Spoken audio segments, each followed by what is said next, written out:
Hello बच्चों, आप सभी का स्वागत है। आज मैं आपके लिए BPSC 107 सब्जेक्ट कोड लाई हूँ, जिसका टाइटल रहेगा अंतर्राष्ट्रीय संबंधों के सिद्धांत और विश्व का इतिहास। तो बच्चों, आज मैं BPSC 107 सब्जेक्ट कोड के most important question and answers आपके साथ डिस्कस करने वाली हूँ, जो 5 ईयर्स PYQ से लिए गए हैं और इग्नू जून दिसंबर एग्ज़ाम 2026 के लिए हमारी ये वीडियो बहुत ही ज़्यादा हेल्पफुल रहने वाली है। और बच्चों, अगर आपको इग्नू से रिलेटेड कोई भी डाउट रहता है या फिर किसी क्वेश्चन से रिलेटेड कोई डाउट रहता है, तो आप प्रेम सर की पर्सनल इंस्टा ID पर भी टेक्स्ट कर उनसे अपने डाउट क्लियर कर सकते हो। तो चलिए बच्चों, बिना टाइम वेस्ट किए हम अपना आज का सेशन स्टार्ट करते हैं। तो बच्चों, आज के सेशन का कोड और टाइटल तो मैंने आपसे पहले शेयर करा है।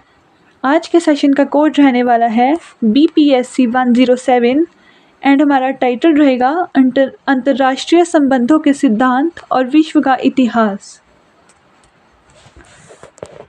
तो हमारा फर्स्ट क्वेश्चन है, अंतर्राष्ट्रीय संबंधों में संरचनात्मक परिवर्तन से आप क्या समझते हैं?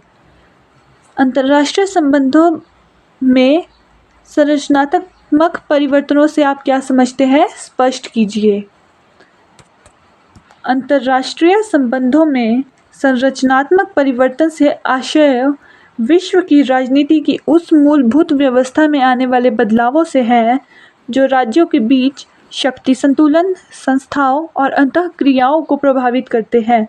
अंतर्राष्ट्रीय संबंधों का मतलब है बच्चों, जिसमें केवल राजनीति तक नहीं बल्कि राज्यों के बीच शक्ति संतुलन, संस्थाओं और अंतःक्रियाओं को भी प्रभाव पड़ता है।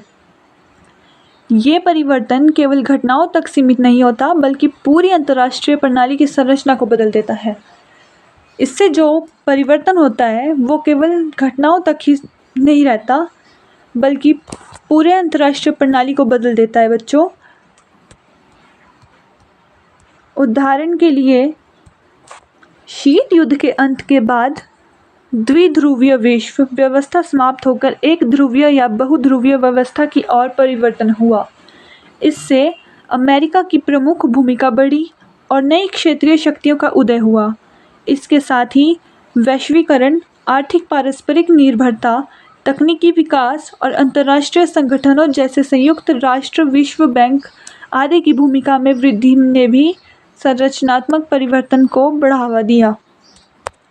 दूसरा उदाहरण है, इन परिवर्तनों के कारण राज्यों की संप्रभुता की पारंपरिक अवधारणा कमज़ोर हुई है और गैर राज्यीय तत्व जैसे बहुराष्ट्रीय कंपनियां और अंतर्राष्ट्रीय संगठन अधिक प्रभावशाली हुए हैं। संरचनात्मक परिवर्तन अंतर्राष्ट्रीय व्यवस्था के स्वरूप में व्यापक बदलाव को दर्शाते हैं। तो बच्चों, हमारा सेकंड क्वेश्चन है, फासीवाद के उदय के कारणों का वर्णन कीजिए। इस प्रश्न में हम फासीवाद के उदय के कारणों का वर्णन करेंगे। फासीवाद का उदय प्रथम विश्व युद्ध के बाद यूरोप की राजनीतिक और आर्थिक परिस्थितियों का परिणाम था। युद्ध के बाद इटली और जर्मनी जैसे देशों में असंतोष, अपमान और अस्थिरता का माहौल बन गया। इटली और जर्मनी जैसे देशों में शांति नहीं रही और एक दूसरे का अपमान करते थे और अस्थिरता का माहौल बन गया, जिससे फासीवादी विचारधारा को बढ़ावा मिला। सब लोग फासीवादी विचारधारा को ही मेन मानने लगे थे। आर्थिक संकट, बेरोजगारी और 1929 की महामंदी ने जनता को निराश कर दिया, जिससे लोग मजबूत नेतृत्व की ओर आकर्षित हुए। लोकतांत्रिक सरकारों की कमजोरी और राजनीतिक अस्थिरता ने भी फासीवाद के लिए अनुकूल वातावरण तैयार किया। इसके अलावा वर्साय संधि के कारण जर्मनी में राष्ट्रीय अपमान की भावना बढ़ी, जिससे कट्टर राष्ट्रवाद को जन्म दिया। साम्यवाद के डर से मध्यम वर्ग और पूंजीपति वर्ग ने फासीवाद का समर्थन किया। मजबूत प्रचार तंत्र, सैन्यवाद और आक्रामक नेतृत्व ने भी फासीवाद के उदय को तेज किया। इस प्रकार विभिन्न राजनीतिक, आर्थिक और सामाजिक कारणों के संयुक्त प्रभाव से फासीवाद का उदय हुआ।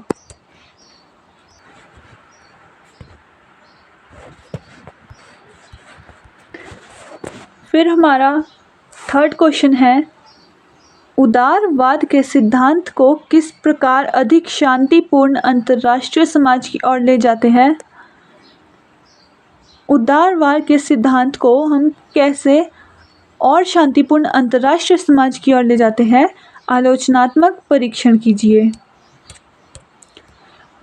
उदारवाद अंतर्राष्ट्रीय संबंधों में सहयोग, शांति और पारस्परिक निर्भरता पर आधारित विचारधारा है। तो बच्चों, जो उदारवाद है वो अंतर्राष्ट्रीय संबंधों में सहयोग, शांति और पारस्परिक निर्भरता पर आधारित विचारधारा है।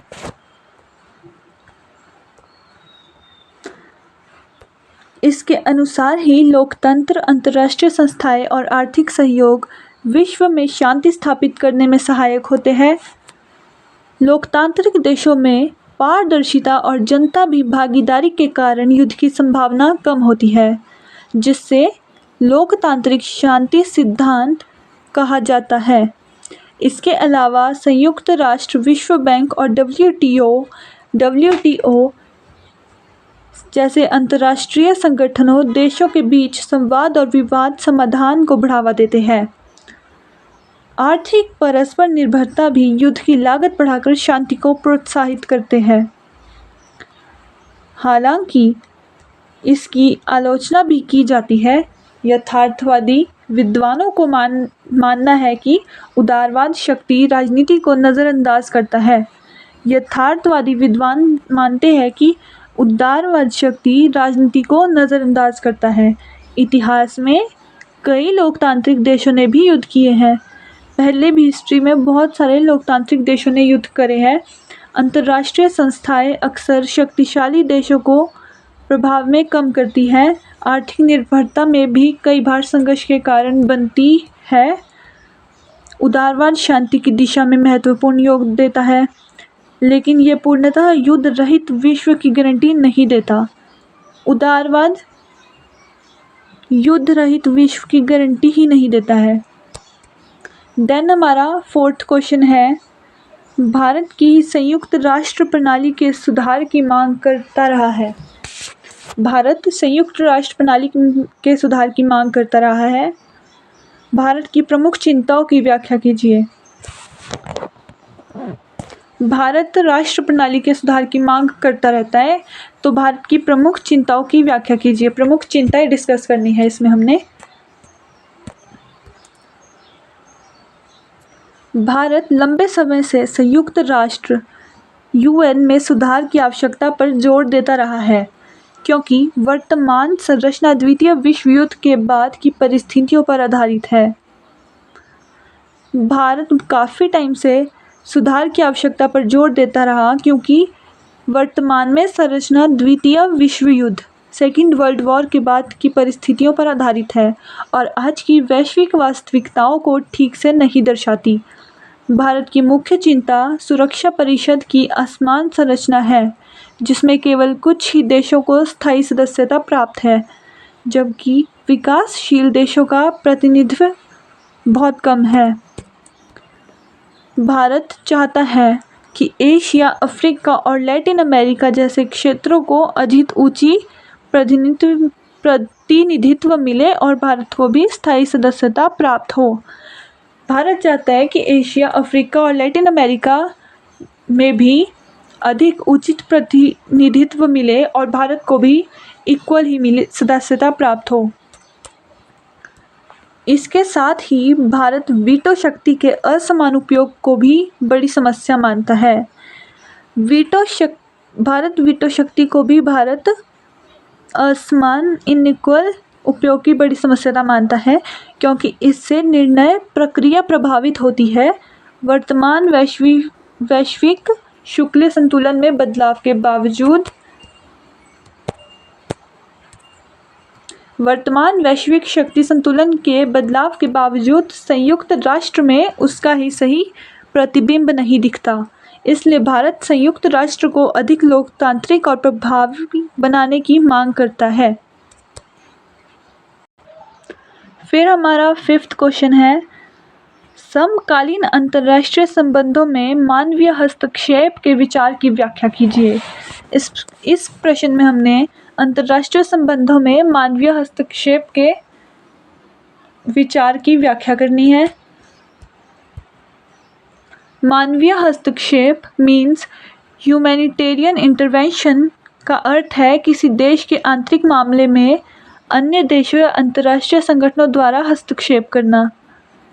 तो पहले इसका मतलब समझिए बच्चों। मानवीय हस्तक्षेप किसी देश के आंतरिक मामलों में अन्य देशों या अंतर्राष्ट्रीय संगठनों द्वारा हस्तक्षेप करना। इसे याद रखिएगा बच्चों। जब वहाँ बड़े पैमाने पर मानवाधिकारों का उल्लंघन, नरसंहार या गंभीर मानवीय संकट हो रहा हो, इसका उद्देश्य निर्दोष लोगों की जान बचाना और मानवाधिकारों की रक्षा करना होता है। समकालीन अंतर्राष्ट्रीय राजनीति में यह विचार इसलिए महत्वपूर्ण हो गया है क्योंकि कई बार राज्यों द्वारा अपने नागरिकों पर अत्याचार किए जाते हैं।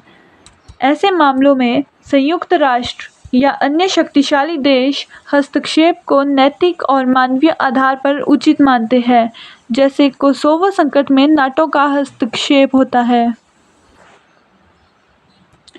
हालांकि इसकी आलोचना भी होती है कि यह राज्य की संप्रभुता का उल्लंघन करता है और कभी-कभी शक्तिशाली देश अपने राजनीतिक हितों के लिए इसका दुरुपयोग भी कर सकते हैं।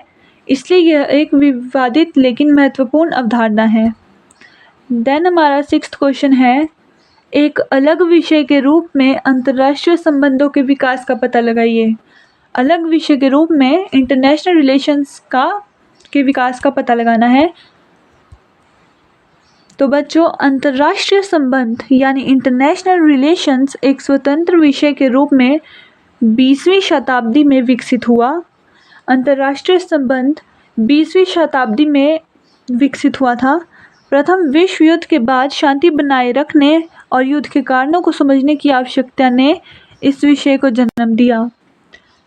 फर्स्ट वर्ल्ड वॉर के बाद शांति बनाए रखने के लिए प्रथम विश्व युद्ध के बाद शांति बनाए रखने के लिए और युद्ध के कारणों को समझने की आवश्यकता ने इस विषय को जन्म दिया।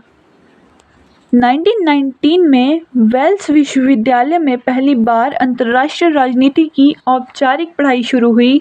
इसका मुख्य उद्देश्य युद्ध की पुनरावृत्ति रोकना था। द्वितीय विश्व युद्ध के बाद इस विषय का तेजी से विस्तार हुआ। तो बच्चों, सेकेंड वर्ल्ड वॉर के बाद इस विषय का तेजी से विस्तार हुआ था। इस दौर में यथार्थवाद यानी रियलिज्म प्रमुख सिद्धांत के रूप में उभरा, जिसमें शक्ति और राष्ट्रीय हित को केंद्र में रखा गया।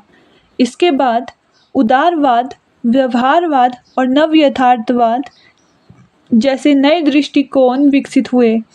शीत युद्ध के दौरान अमेरिका और सोवियत संघ के बीच शक्ति संघर्ष ने इस विषय को और अधिक प्रासंगिक बना दिया। आज वैश्वीकरण, आतंकवाद, मानवाधिकार और पर्यावरण जैसे मुद्दों ने अंतर्राष्ट्रीय संबंधों के अध्ययन को और व्यापक बना दिया है। इस प्रकार यह एक गतिशील और विकसित होता हुआ विषय है। फिर हमारा 7th क्वेश्चन है, द्वितीय विश्व युद्ध के प्रमुख कारणों की व्याख्या कीजिए। सेकेंड वर्ल्ड वॉर के प्रमुख कारणों की व्याख्या करनी है कि क्यों हुआ था। द्वितीय विश्व युद्ध के प्रमुख कारण राजनीतिक, आर्थिक और वैचारिक परिस्थितियों से जुड़े थे। इसका सबसे बड़ा कारण वर्साय संधि की कठोर शर्तें थी, जिनसे जर्मनी अपमानित हुआ और उसमें बदले की भावना पैदा हुई। इसी असंतोष ने हिटलर के नेतृत्व में नाजीवाद को जन्म दिया, जिसने आक्रामक राष्ट्रवाद और सैन्यवाद को बढ़ावा दिया।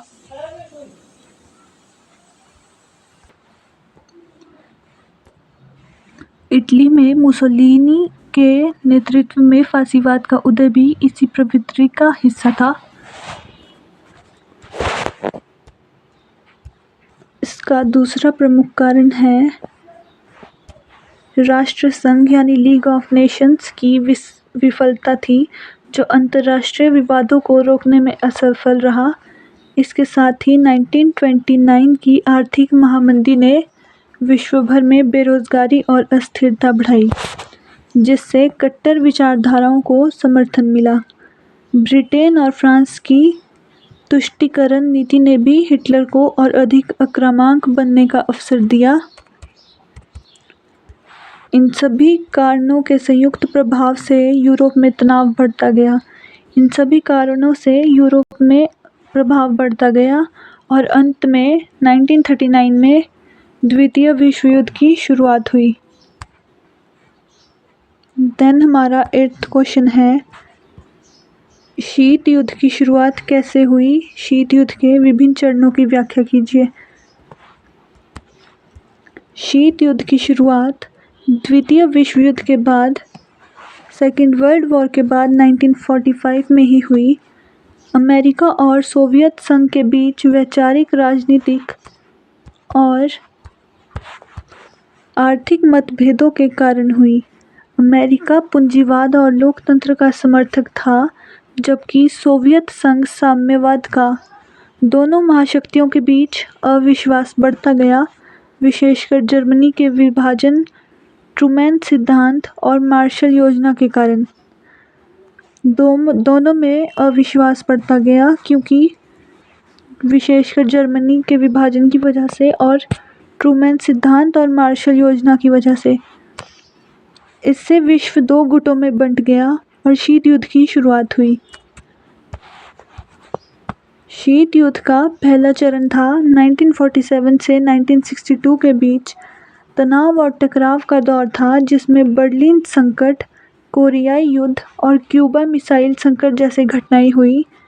दूसरा चरण 1963 टू 1979 डिटेंट का दौर था, जिसमें तनाव कम करने और हथियार नियंत्रण समझौते पर जोर दिया गया। तीसरा चरण 1979 से 1985 पुनः तनाव का काल था, जब अफगानिस्तान युद्ध के कारण संबंध बिगड़े। और इसका लास्ट चरण था, अंतिम चरण 1985 और 1991 के बीच में सोवियत संघ के विघटन और सुधारों के कारण शीत युद्ध समाप्त हो गया। तो 1991 में शीत युद्ध खत्म हो गया था। और फिर हमारा 9th क्वेश्चन है, यथार्थवाद और नव यथार्थवाद के बीच बुनियादी अंतर क्या है? समझाइए। इसमें हमने यथार्थवाद और नव यथार्थवाद के बीच अंतर समझाना है। यथार्थवाद यानी रियलिज्म और नव यथार्थवाद यानी नियो रियलिज्म दोनों ही अंतर्राष्ट्रीय राजनीति में शक्ति और संघर्ष को केंद्र में रखते हैं, लेकिन इनके दृष्टिकोण में कुछ महत्वपूर्ण अंतर है। यथार्थवाद के अनुसार अंतर्राष्ट्रीय संबंधों का मुख्य आधार मानव स्वभाव और राज्यों की शक्ति प्राप्ति की प्रवृत्ति है। इसमें राज्य को मुख्य और एकमात्र महत्वपूर्ण इकाई में माना जाता है तथा शक्ति राजनीति पर अधिक जोर दिया जाता है।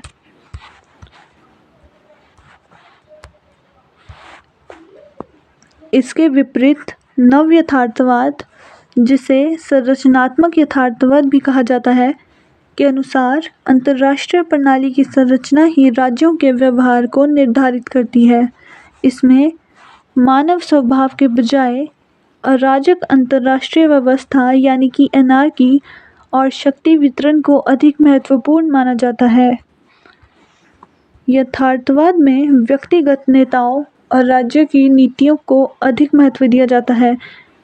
तो यथार्थवाद में व्यक्तिगत नेताओं और राज्य की नीतियों को ज़्यादा महत्व दिया जाता है, जबकि नव यथार्थवाद में प्रणालीगत कारकों पर जोर दिया जाता है। इस प्रकार दोनों में मुख्य अंतर विश्लेषण को स्तर और कारणों की व्याख्या में है। देन हमारा 10th क्वेश्चन है, नव उदारवाद को अंतर्राष्ट्रीय संबंधों के सिद्धांत के रूप में समझाइए और नव उदारवादी संस्थाओं के पहलुओं पर प्रकाश डालिए।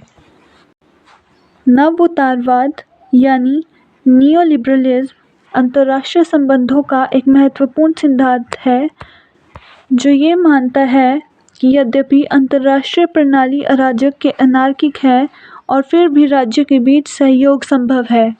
इसके अनुसार अंतर्राष्ट्रीय संस्थाएं नियम और आर्थिक पारस्परिक निर्भरता राज्यों के व्यवहार को नियंत्रित कर शांति और सहयोग को बढ़ावा देते हैं। नव उदारवादी सिद्धांत ये भी मानता है कि राज्य अपने राष्ट्रीय हितों की पूर्ति के लिए सहयोग कर सकते हैं। नव उदारवादी का मानना है कि राज्य अपने राष्ट्रीय हितों की पूर्ति के लिए सहयोग करते हैं यदि उन्हें इससे परस्पर लाभ प्राप्त हो।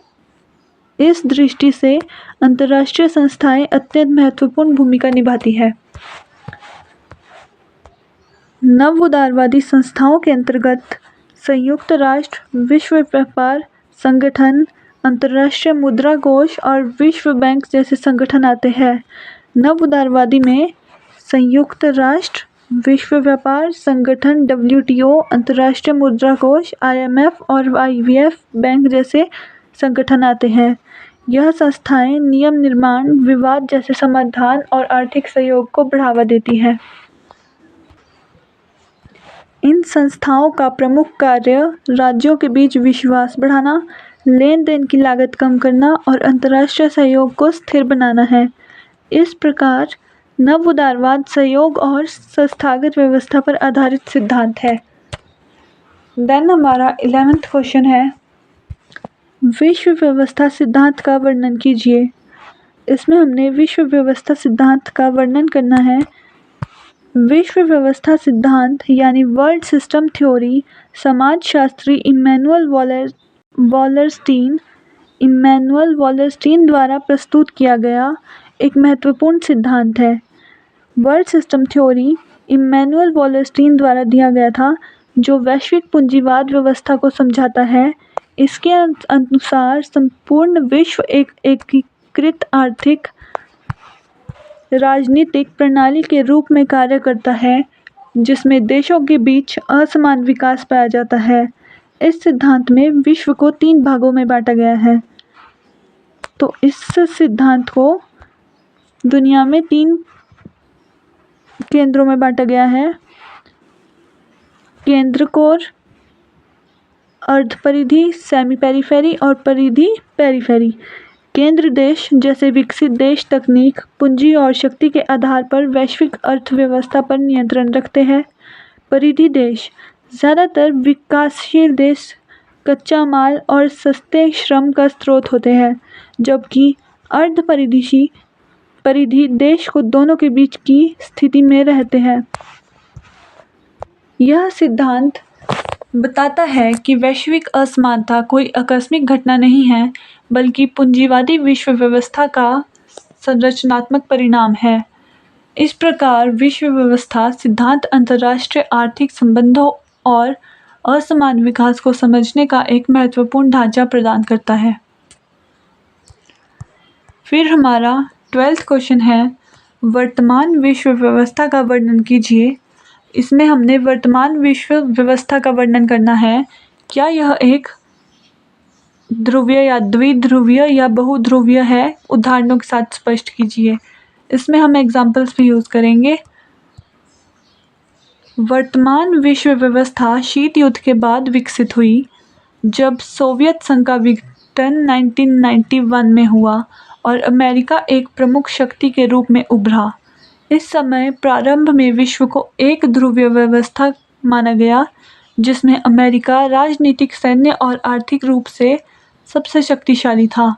उदाहरण के रूप में नाटो, IMF और विश्व बैंक में अमेरिका का प्रभाव देखा जा सकता है। हालांकि समय के साथ यह स्थिति बदल रही है। आज चीन, रूस, भारत और यूरोपीय संघ जैसी शक्तियां भी वैश्विक राजनीति और अर्थव्यवस्था में महत्वपूर्ण भूमिका निभा रही हैं। आजकल चीन, रूस, भारत और यूरोपीय संघ जैसे भी वैश्विक राजनीति और अर्थव्यवस्था में बहुत ही महत्वपूर्ण रोल निभा रहे हैं। चीन की आर्थिक शक्ति और बेल्ट एंड रोड इनिशिएटिव, रूस की सैन्य शक्ति तथा भारत को बढ़ावा वैश्विक प्रभाव इसी परिवर्तन को दर्शाता है। इसलिए वर्तमान विश्व व्यवस्था को पूर्णतः एक ध्रुवीय नहीं कहा जा सकता। यह धीरे धीरे बहुध्रुवीय व्यवस्था की ओर बढ़ रही है, जहां कई शक्तियां केंद्र एक साथ वैश्विक राजनीति को प्रभावित करती है। फिर हमारा 13th क्वेश्चन, यथार्थवाद क्या है, इसके मुख्य तर्कों की व्याख्या कीजिए। इसमें हमने यथार्थवाद को एक्सप्लेन करना है और इसके मुख्य तर्कों की व्याख्या करनी है। यथार्थवाद यानी रियलिज्म अंतर्राष्ट्रीय संबंधों का एक प्रमुख सिद्धांत है जो यह मानता है कि विश्व राजनीति में राज्य ही सबसे महत्वपूर्ण इकाई है और सभी राज्य अपने राष्ट्रीय हित की पूर्ति के लिए कार्य करते हैं। रियलिज्म यानी यथार्थवाद अंतर्राष्ट्रीय संबंधों का प्रमुख सिद्धांत है जो मानता है विश्व राजनीति में राज्य यानी स्टेट सबसे महत्वपूर्ण इकाई है और सभी राज्य अपने राष्ट्रीय हित यानी नेशनल इंटरेस्ट की पूर्ति के लिए कार्य करते हैं। यथार्थवाद के अनुसार अंतर्राष्ट्रीय व्यवस्था अराजक यानी एनार्की होती है क्योंकि यहाँ कोई विश्व सरकार नहीं होती जो राज्य को नियंत्रित कर सके। इसके मुख्य तर्क शक्ति की प्रधानता, अंतर्राष्ट्रीय राजनीति में शक्ति यानी पावर सबसे महत्वपूर्ण तत्व है। सेकंड, राष्ट्रीय हित, प्रत्येक राज्य अपने हितों की रक्षा और विस्तार के लिए कार्य करता है। थर्ड, अराजक अंतर्राष्ट्रीय व्यवस्था, वैश्विक स्तर पर कोई केंद्रीय सत्ता नहीं होती। फोर्थ, संघर्ष की अनिवार्यता, राज्यों के हित टकराते हैं इसलिए संघर्ष और युद्ध की संभावना बनी रहती है। फिफ्थ, सुरक्षा का महत्व, राज्य अपनी सुरक्षा के लिए शक्ति संतुलन यानी बैलेंस ऑफ पावर बनाते हैं। यथार्थवाद अंतर्राष्ट्रीय संबंधों को शक्ति, हित और संघर्ष के आधार पर समझाता है। फिर हमारा 14th क्वेश्चन है, संयुक्त राष्ट्र संघ की सफलता और असफलता की व्याख्या कीजिए। इसे और अधिक प्रभावी कैसे बनाया जा सकता है। संयुक्त राष्ट्र संघ UN की स्थापना 1945 में की गई थी, जिसमें विश्व शांति, सुरक्षा, सहयोग और मानवाधिकारों की रक्षा के उद्देश्य से की गई थी। यह विश्व का सबसे बड़ा अंतर्राष्ट्रीय संगठन है, लेकिन इसकी उपलब्धियां और सीमाएं दोनों ही देखने को मिलती हैं। इसकी सफलताएं हैं, संयुक्त राष्ट्र ने अनेक क्षेत्रों में महत्वपूर्ण सफलता प्राप्त की है। इसके कई युद्धों को रोकने और शांति स्थापना मिशनों के माध्यम से संघर्ष प्रभावित क्षेत्रों में स्थिरता लाने का प्रयास किया है। संयुक्त राष्ट्र शांति सेना ने कई देशों में शांति बहाल करने में भूमिका निभाई है। इसके अलावा मानवाधिकारों की रक्षा, स्वास्थ्य, WHO, शिक्षा, बाल कल्याण, UNICEF और विकास UNDP जैसे क्षेत्रों में इसका योगदान सराहनीय है। इसकी असफलताएं, संयुक्त राष्ट्र संघ में कई बार बड़े अंतर्राष्ट्रीय संघर्षों को रोकने में असफल रहा है। सुरक्षा परिषद में वीटो शिक्षा के कारण निर्णय प्रक्रिया बाधित रहती है। महाशक्तियों के हितों के कारण निष्पक्षता पर प्रश्न उठते हैं। महाशक्तियों के हितों के कारण ही निष्पक्षता पर प्रश्न उठते हैं। इसके अलावा कुछ क्षेत्रों में शांति स्थापना मिशन पूर्णतः सफल नहीं हो पाए। संयुक्त राष्ट्र संघ को अधिक प्रभावी बनाने के उपाय, कि हम संयुक्त राष्ट्र संघ को अधिक प्रभावी कैसे बना सकते हैं, उसके लिए ये उपाय है। सुरक्षा परिषद में सुधार कर इसे अधिक लोकतांत्रिक बनाया जाना चाहिए। वीटो शक्ति को सीमित या पूर्ण गठित किया जाना चाहिए। विकासशील देशों में भागीदारी बढ़ाने चाहिए। निर्णय प्रक्रिया को अधिक पारदर्शी और तेज बनाया जाना चाहिए। वित्तीय संसाधनों का न्याय संगत वितरण भी आवश्यक है। संयुक्त राष्ट्र संघ ने महत्वपूर्ण भूमिका निभाई है, लेकिन सुधारों के बिना इसकी प्रभावशीलता सीमित रहती है। देन हमारा 15th क्वेश्चन है, वैश्वीकरण के सकारात्मक और नकारात्मक कारकों का वर्णन कीजिए।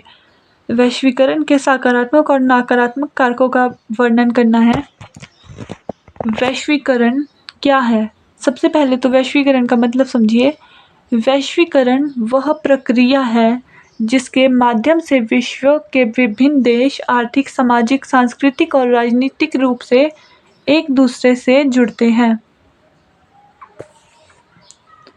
वैश्वीकरण वह प्रक्रिया है जिसके माध्यम से विश्व के विभिन्न देश आर्थिक, सामाजिक, सांस्कृतिक और राजनीतिक रूप से एक दूसरे से जुड़ते हैं।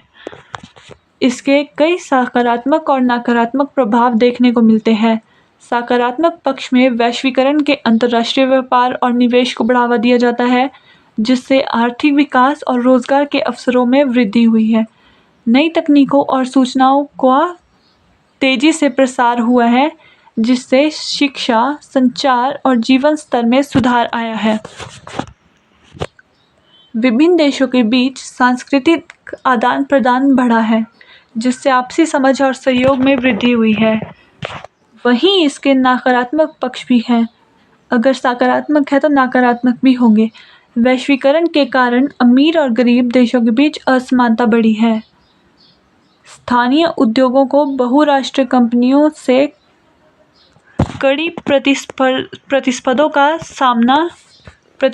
का सामना करना पड़ता है, जिससे छोटे व्यवसाय प्रभावित होते हैं। सांस्कृतिक एकरूपता बढ़ाने की स्थानीय परंपराएं और पहचान कमज़ोर हो सकती है। इसके अलावा पर्यावरण प्रदूषण और संसाधनों का अत्यधिक दोहन भी वैश्वीकरण के दुष्परिणाम हैं। वैश्वीकरण एक द्विपक्षीय प्रक्रिया है जिसमें लाभ और हानि दोनों शामिल हैं, इसलिए इसे संतुलित रूप से अपनाने की आवश्यकता है। फिर हमारा 16th क्वेश्चन, शीत युद्ध के अंत की चर्चा कीजिए। इसने विश्व राजनीति को कैसे प्रभावित किया? शीत युद्ध के अंत के बारे में बताना है और इसने विश्व राजनीति को कैसे प्रभावित किया। शीत युद्ध का अंत 1980 के दशक के अंत और 1991 में हुआ। शीत युद्ध का अंत 1980 में हुआ के दशक के अंत और 1991 में हुआ, जब अमेरिका और सोवियत संघ के बीच चला आ रहा वैश्विक राजनीतिक और सैन्य तनाव समाप्त हो गया। इसके पीछे कई कारण थे, जैसे सोवियत संघ की आर्थिक कमजोरी, हथियारों की होड़ का दबाव तथा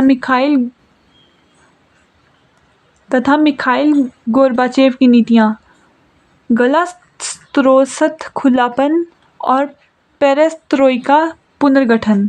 1989 में बर्लिन दीवार का गिरना और 1991 में सोवियत संघ का विघटन शीत युद्ध के अच्छा जा रहे हो आप? देन हमारा 16th क्वेश्चन है, शीत युद्ध के अंत की चर्चा कीजिए। इसने विश्व राजनीति को कैसे प्रभावित किया?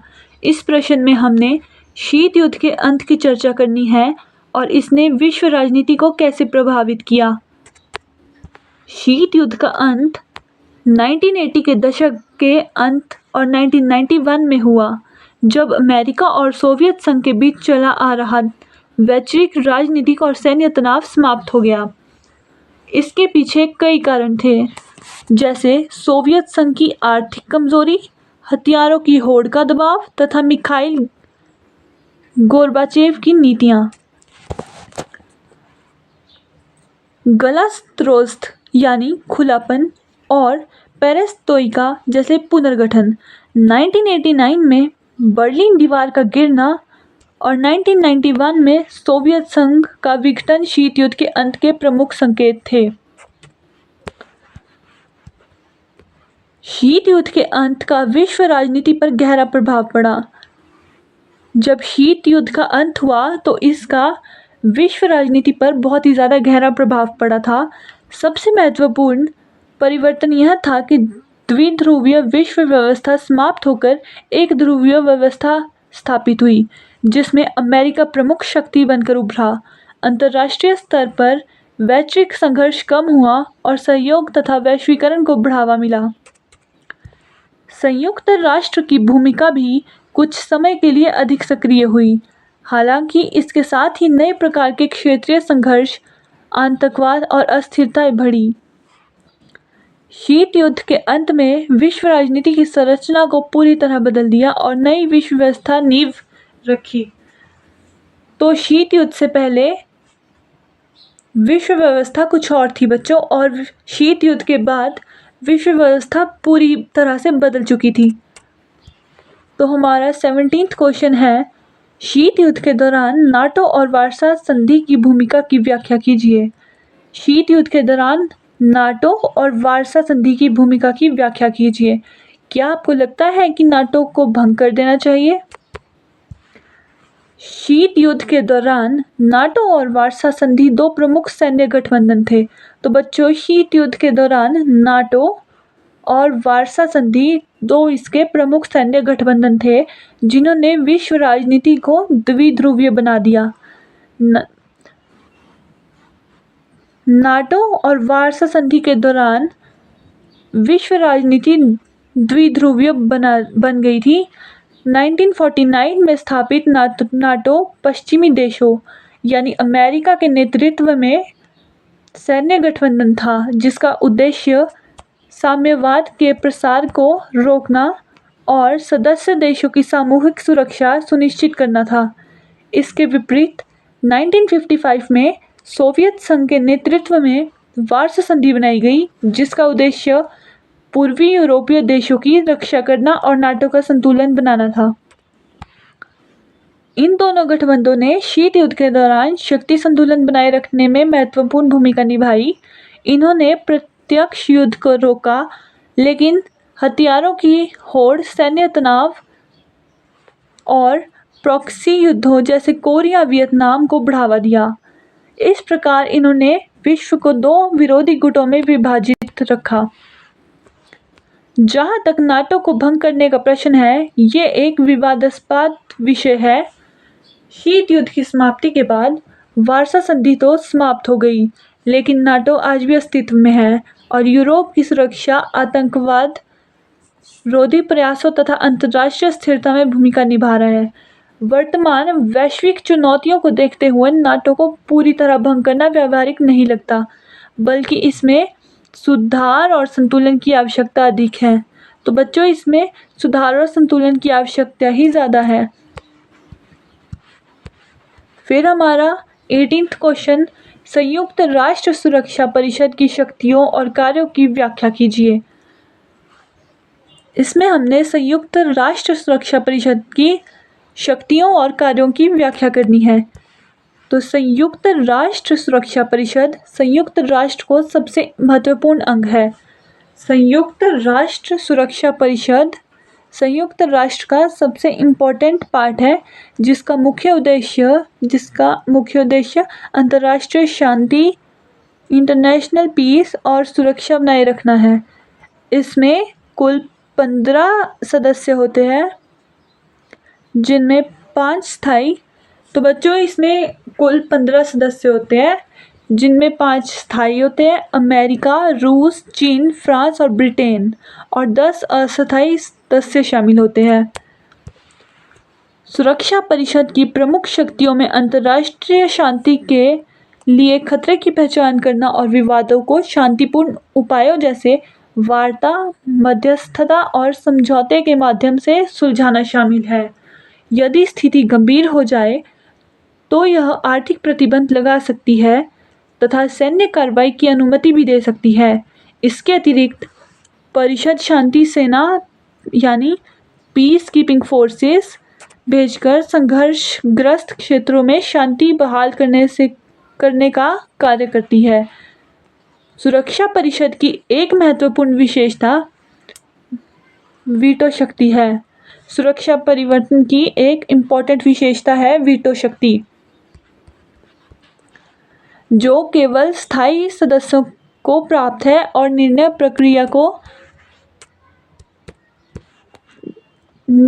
प्रक्रिया को प्रभावित करती है। इस प्रकार यह वैश्विक शांति बनाए रखने में केंद्रीय भूमिका निभाती है। फिर इसके बाद बच्चों हमारा 19th क्वेश्चन है, निम्नलिखित शब्दों पर में संक्षिप्त टिप्पणियाँ लिखिए। तो बच्चों, इन लोगों ने हमें शब्द दिए हैं जिसमें हमने संक्षिप्त टिप्पणी लिखनी है। पहला है नव यथार्थवाद। नव यथार्थवाद अंतर्राष्ट्रीय संबंधों का एक आधुनिक सिद्धांत है जिसे संरचनात्मक यथार्थवाद भी कहा जाता है। तो बच्चों, नव यथार्थवाद अंतर्राष्ट्रीय संबंधों का एक आधुनिक सिद्धांत है जिसे संरचनात्मक यथार्थवाद भी कहते हैं। इसका प्रमुख प्रतिपादक केनेथ वॉल्ट्स है। केनेथ वॉल्ट्स द्वारा ये दिया गया था। यह सिद्धांत मानता है कि अंतर्राष्ट्रीय व्यवस्था अराजक होती है। इनका मानना है कि अंतर्राष्ट्रीय व्यवस्था अराजक होती है बच्चों, और राज्यों का व्यवहार इस व्यवस्था की संरचना से निर्धारित होता है। राज्य का व्यवहार भी इसी व्यवस्था से संरचना से निर्धारित होता है, ना कि केवल मानवीय स्वभाव से। इसमें शक्ति संतुलन और सुरक्षा और अस्तित्व को प्रमुख महत्व दिया जाता है। तो बच्चों, राज्य अपनी सुरक्षा के लिए स्वयं जिम्मेदार होते हैं और इसी कारण प्रतिस्पर्धा बनी रहती है। फिर दूसरा है भूमंडलीकरण। भूमंडलीकरण वह प्रक्रिया है जिसके माध्यम से विश्व के देश आर्थिक, सामाजिक, सांस्कृतिक और राजनीतिक रूप से एक दूसरे से जुड़ते हैं। तो बच्चों, पहले भूमंडलीकरण समझिए होता क्या है। जिसके माध्यम से विश्व के देश आर्थिक, सामाजिक, राजनीतिक और सांस्कृतिक रूप से एक दूसरे से जुड़ते हैं। इसमें व्यापार, निवेश, तकनीक और सूचना का वैश्विक स्तर पर आदान प्रदान होता है। भूमंडलीकरण से विकास, संचार और अवसरों में वृद्धि हुई है, लेकिन इसके कारण असमानता, सांस्कृतिक प्रभाव और पर्यावरणीय समस्याएं भी बढ़ी है। तो बच्चों, माना जाता है कि भूमंडलीकरण से विकास भी हुआ है, संचार भी हुआ है और अवसरों में वृद्धि भी हुई है, लेकिन इसके कारण असमानता, सांस्कृतिक प्रभाव और पर्यावरणीय समस्याएं भी बढ़ी है। तो हमारा तीसरा है क्यूबा मिसाइल संकट। क्यूबा मिसाइल संकट 1962 में अमेरिका और सोवियत संघ के बीच उत्पन्न एक गंभीर अंतर्राष्ट्रीय संकट था। तो बच्चों, क्यूबा मिसाइल संकट 1962 में अमेरिका और सोवियत संघ के बीच उत्पन्न हुआ था, जिसे शीत युद्ध का सबसे खतरनाक चरण माना जाता है। जिसे शीत युद्ध का सबसे खतरनाक चरण माना जाता है। यह संकट तब शुरू हुआ जब सोवियत संघ ने क्यूबा में परमाणु मिसाइलें तैनात की जो अमेरिका में बहुत निकट थी। ये संकट तब शुरू हुआ बच्चों जब सोवियत संघ ने क्यूबा में परमाणु मिसाइलें तैनात की जो कि अमेरिका के बहुत पास थी। अमेरिका के राष्ट्रपति जॉन एफ कैनेडी ने इसका विरोध करते हुए क्यूबा की समुद्री नाकेबंदी कर दी। अमेरिका के राष्ट्रपति को जब इस चीज़ का पता चला तो उन्होंने इसका विरोध करा और क्यूबा की समुद्री नाकेबंदी कर दी, यानी कि क्यूबा को अमेरिका के समुद्र में आना जाना बंद कर दिया। इसके जवाब में सोवियत नेता निकिता क्रुश्चेव ने भी कड़ा रूप अपनाया, जिससे परमाणु युद्ध का खतरा बढ़ गया और अंत में दोनों पक्षों के बीच समझौता हुआ और सोवियत संघ ने मिसाइलें हटा ली। इसी संकट के बाद दोनों महाशक्तियों ने तनाव कम करने का प्रयास किया और सीधे संवाद की व्यवस्था शुरू की। फिर आता है हमारा सभ्यताओं का टकराव। तो बच्चों, सभ्यताओं का टकराव एक सिद्धांत है जिसे सैमुअल पी हंटिंगटन ने प्रस्तुत किया। सभ्यताओं का टकराव सैमुअल पी हंटिंगटन द्वारा दिया गया। इस सिद्धांत के अनुसार शीत युद्ध के बाद विश्व राजनीति में संघर्ष का मुख्य आधार विचारधारा या आर्थिक कारण नहीं, बल्कि सांस्कृतिक और सभ्यतागत भिन्नताएं होगी। हंटिंगटन ने विश्व को विभिन्न सभ्यताओं जैसे पश्चिमी, इस्लामी, कन्फ्यूशियस आदि में विभाजित किया और कहा कि विश्व के युद्ध इन सभ्यताओं के बीच हो गए, जो कि पश्चिमी, इस्लामी और कन्फ्यूशियस है और भी बहुत है। इस सिद्धांत के अनुसार धर्म, भाषा, परंपरा और सांस्कृतिक संघर्ष के प्रमुख कारण बनते हैं। हालांकि इस विचार की आलोचना भी की गई क्योंकि यह विश्व को अत्यधिक विभाजित रूप के प्रस्तुत करता है और सहयोग की संभावना कम मांगता है। फिर है सुरक्षा दुविधा।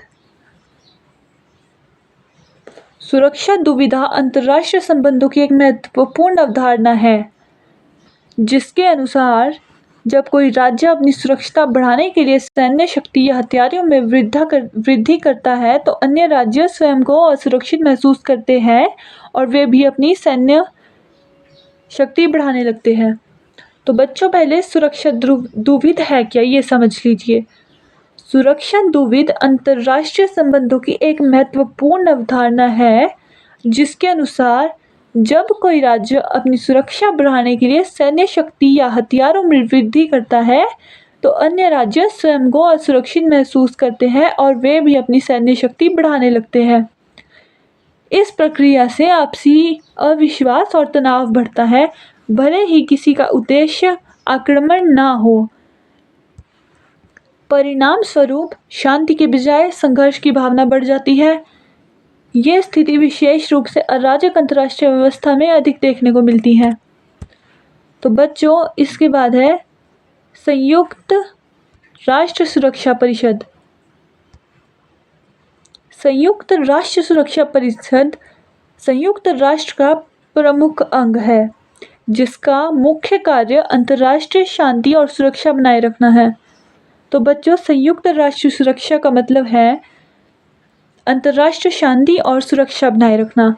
इसमें 15 सदस्य होते हैं, जिनमें 5 स्थायी और 10 अस्थायी सदस्य शामिल होते हैं।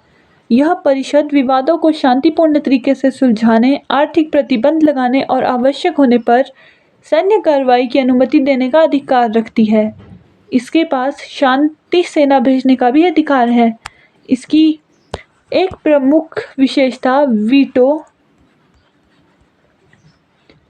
वीटो शक्ति है, जो स्थायी सदस्यों को प्राप्त होती है और निर्णय प्रक्रिया को प्रभावित करती है। फिर है वर्साय की संधि।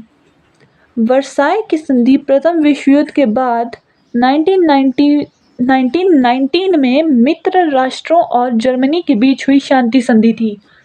तो बच्चों, वर्साय की संधि फर्स्ट वर्ल्ड वॉर के बाद 1919 में मित्र राष्ट्रों और जर्मनी के बीच हुई शांति संधि थी। इसके तहत जर्मनी को युद्ध के लिए जिम्मेदार ठहराया गया, वॉर गिल्ट क्लॉज, और उस पर भारी क्षतिपूर्ति यानी रिपरेशंस लगाई गई। जर्मनी की सैन्य शक्ति सीमित कर दी गई और उसके कुछ क्षेत्रों को अन्य देशों को सौंप दिया गया। इस संधि ने जर्मनी में असंतोष और अपमान की भावना को जन्म दिया, जिसे आगे चलकर द्वितीय विश्व युद्ध के कारणों में एक प्रमुख कारक माना जाता है। फिर है वैश्विक गांव। तो बच्चों, पहले ये समझिए कि वैश्विक गांव का मतलब क्या है। वैश्विक गांव एक ऐसी अवधारणा है जिसे मार्शल मैक्लुहान ने प्रस्तुत किया था। वैश्विक गांव मार्शल मैक्लुहान ने दिया था। इसका अर्थ है कि आधुनिक संचार साधनों जैसे इंटरनेट, टेलीविज़न और सोशल मीडिया के कारण पूरी दुनिया एक छोटे गांव की तरह जुड़ गई है। क्योंकि इंटरनेट, टेलीविज़न और सोशल मीडिया आने से सब लोग इसी में लगे होते हैं। इससे दुनिया एक छोटे गांव की तरह जुड़ गई है।